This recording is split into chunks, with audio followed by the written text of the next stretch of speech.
Bago ka magdesisyon, panoorin mo muna ito at baka magbago pa ang isip mo. Hindi biro ang mag-abroad.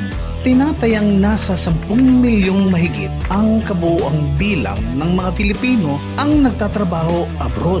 Ikatlo naman tayo sa buong mundo na may pinakamataas na remittance mula sa mga OFWs. Nagtanong-tanong tayo sa ilang mga estudyante kung bakit nais nilang magtrabaho abroad at ito ang ilan sa kanilang mga sagot.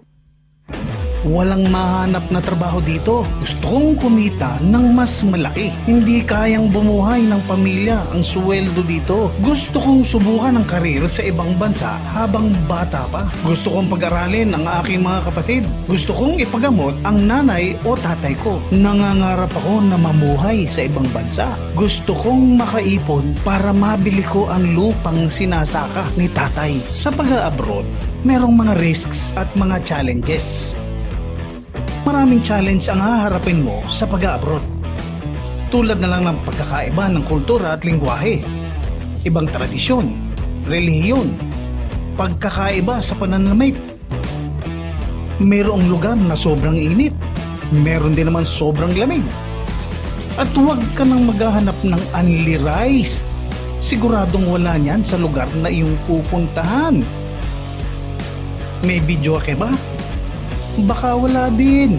May mga makakatrabaho ka na iba ang ugali at pamamaraan sa pagtatrabaho. Malamang na mas maunlad ang teknolohiyang gamit nila kaysa sa atin. At naku, kapag tumama ang homesick, malayo ka sa mga kapatid mo, sa tatay mo, sa nanay mo, sa mga tropa mo, sa piyesta, sa birthday party, binyagan, galaan at iba pa. At pagka nagkasakit ka, walang mag-aalaga na nanay sa iyo.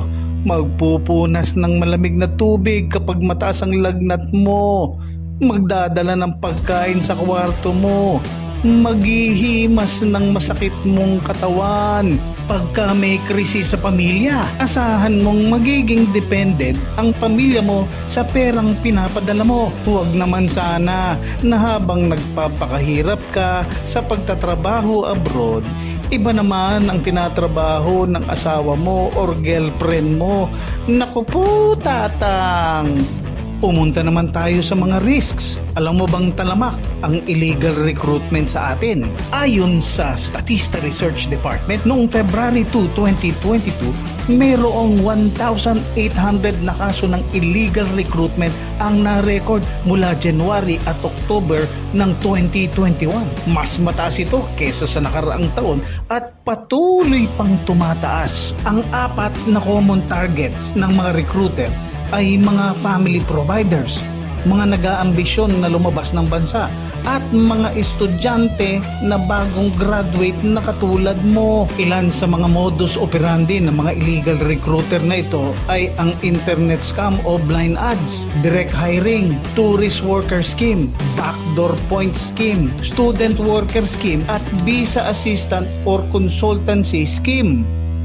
Kaya mo ba na harapin ang mga challenges na ito? Financially capable ka ba? May kwalifikasyon ka ba? Handa ka bang iwan ang iyong pamilya para magtrabaho abroad? Kaya kung nagbabalak kang mag-abroad, abay isipin mo muna, alam mo ba ang mga risks at mga challenges ng pag-abroad?